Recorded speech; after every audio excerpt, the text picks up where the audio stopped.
ayitibwa Amelia Nambala osibye otya maama? Ndi bulungi ogamba otya nyabo? Obulamu bulungi kozigweyo.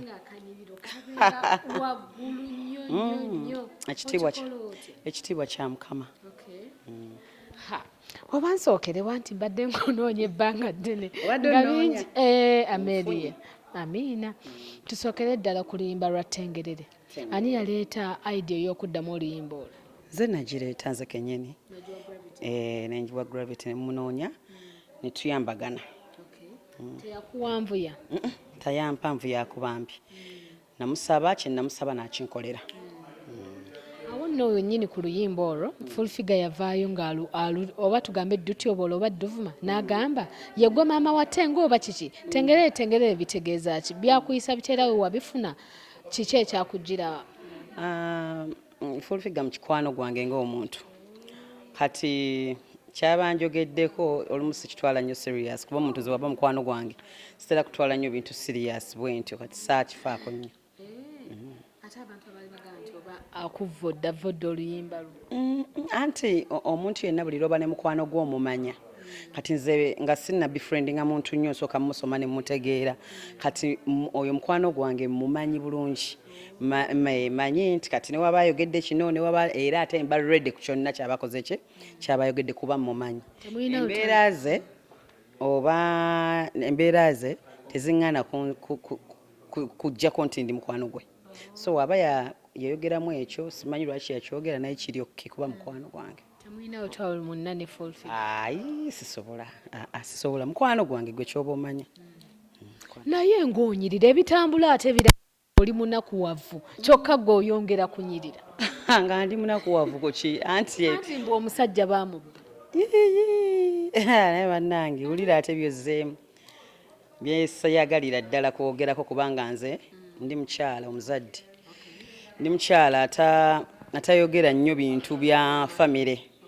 Si bya maka n'ebya famire kubanga eyo famire. Kati omuntu obanga ebintu bya famire tekyetaagisa byogerako era nabyewala nnyo byogerako. Saagala byogerako lwakuba nti mbeeramu ebintu ebimu biwanvuwa era binyiiza. Era okusirika tebuba butamanya nti omuntu osirika oba tomanyi gundi weekotoka omutwe bwoti eba emanyi gyekola ki gyeraga. Abantu abamu boogera nnyo ebintu bye batamanyi. Ebiseera ebisinga buli lw'oyagala okyogerako abantu bakutwala bulala.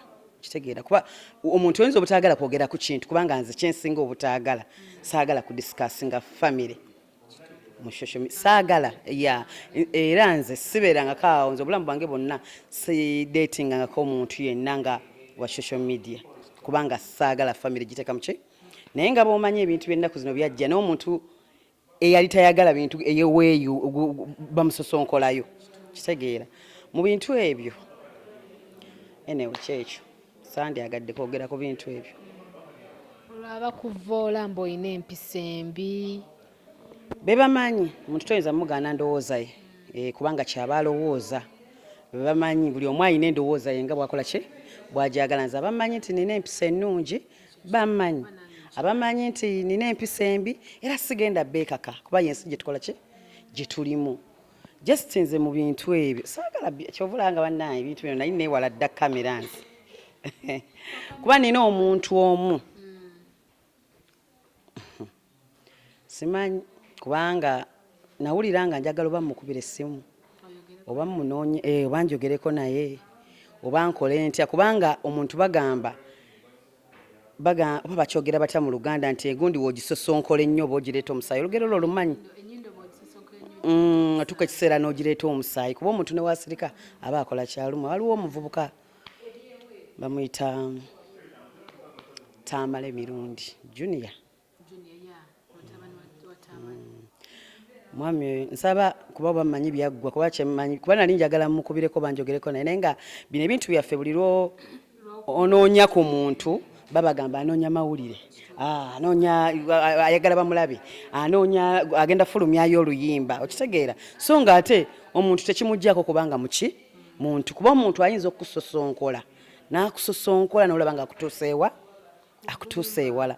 Naye mpulira nga njagala nsanga omuntu oyo omwami oyo omuvubuka oyo one day one time njagala nnyinnyonnyole ku bintu byayogera oba birinako obukaka ebyo byesimanyi ebyo byokuba n'empisa embi tebinkwatako ekyo kiri okke era tekiyinza kumumubuuzisa nti alina empisa embi ekyo kiri okke omuntu wakyogera nze omuntu wonjogerako ekintu tekinnuma naye bw'oyingiza famire yange n'oyingiza abaana bange mu bintu bye bitakwatako kiba kirala oba oyagala okyogerako naye bw'okyogerako bayinza okugamba kuba omuntu yenna obaako n'abantu abayi b'amagezi bo ku bintu ebikunyiga nali njagala omunonyako naye nembuuza ku mikwano gyange kuba nina bakwano bange ababibeerawo mu kaseera konna ne bagamba nedda bagenda gamba onoonya mawulire ate wayinza omugira n'akurekodinga n'agamba kino okitegeera naye omuntu yenna bannanga abantu abali eyo situation yonna eba egudde ku muntu oba ekintu kyonna nga kituuse ku muntu toyogera kyotamanyi yogera ekintu ng'okola ki yogera ekintu ng'okimanyi ate woba tokubidde muntu yogera ekintu nga making sure tuteekamu nnyo baana ba muntu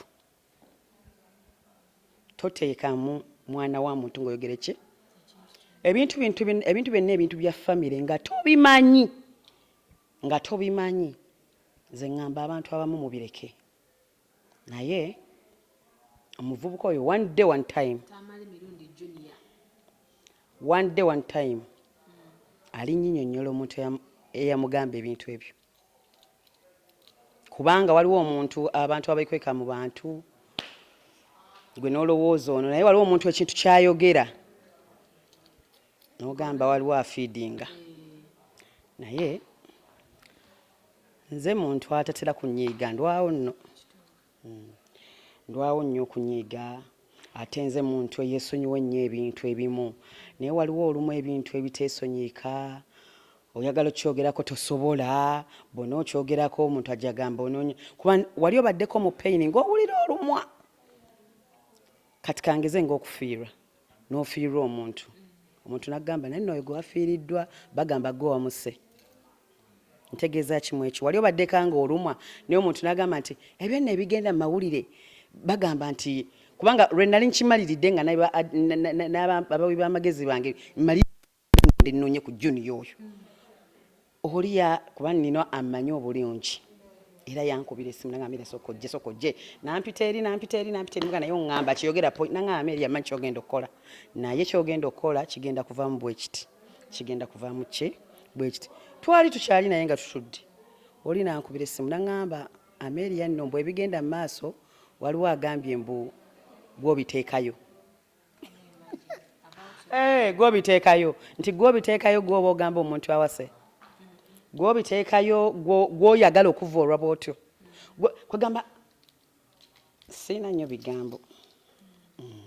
nnyo bigambo naye buli muntu kyasiga kyakungula obusiga obukyayi buba bukyayi gaba maziga tewaba nnyo maziga gali awo kubanga naye waliwo omuntu nzemu byonna tewali byonna kyannuma nina omuntu ogwo yeyannumyamu akatono si katono kanenemu naddala kuba yayogera ebintu nga si bituufu tabirinaako mutwe namagulu tabimanyi azze ku baana bange azze ku biki kwegamba nga tabimanyi kitegeera so byebyo Amelia naye kati ki ekiriwo akayimba tuli katengerere oba tulina waaka tuleeta akapya by the way emabega kaawo era ebyo ebintu nino ennyimba ze nali ngenda okufulumya kuba nina ennyimba zange 3 ninamu ne corabos 2 ninamu ne single naye we byajjawo omanyize ndi muntu atya entalo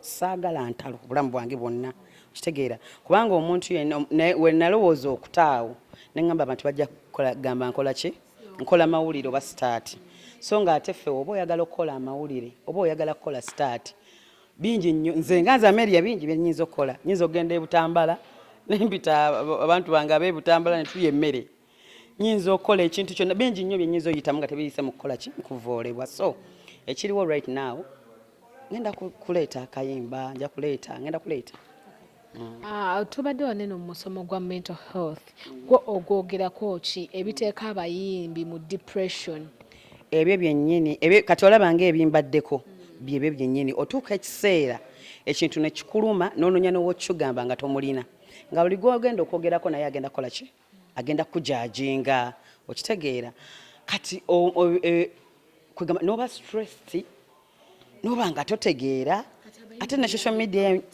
tuyambiddwa ndozo era obaddewo federation wezze mu kintu kino ekya mental health kinaya abayimbi banayambibwa kijja kuyamba nnyo kubanga neera batandika dde okuyambibwa kuba kati obalabyeko awo olaba nga oli yali omuntu akusanga nayogerako n'Ameria wava ku Ameria nayogerako ne Shiba Kalungi bwava ku Shiba Kalungi nayogerako ne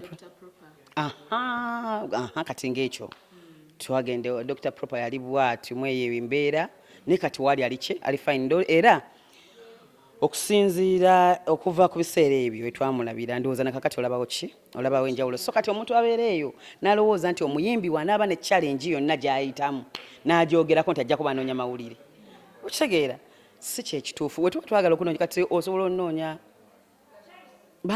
bintu bingi nnyo ne wano we tubadde kati wano ssaawa zino onsanze wano mbadde mu byange okitegeera nkuyiseeko banoonyeza ku mawulire so kati abantu mulekeranga awo tiisatiisa abantu nti omuntu wanaayogera ku kinimuluma mujja kugamba anoonya mawulire oyo anoonya mawulire kati n'ofa ekiziiro okitegeera n'otegeera kyenkugamba naye nze kyemanyi obulamu butambula bulungi waliwo n'abagamba obulamu bwa Ameria bulungi nnyo kuba kati avuga nayo bbicu mukama abadde ampadde ekisa nti banga ddene nnyo nga neera nvuga emmotoka ennamba eziriko kino si kyekisoose okitegeera lwakuba nti kati ebiseera ebisinga abantu n'ekibi bakitaaninga n'ekirungi bakitaaninga mu kibi nze ebbanga lyonna ababadde bammanyi era nga mukama abadde akyanyambe kyovulaba nze every Sunday mbeera ku church kubanga ndika ekisa kye nsabira mu Ndeeba naye olumu nsabira kubanga nsula Muyenga waliwo Mark Church awe Muyenga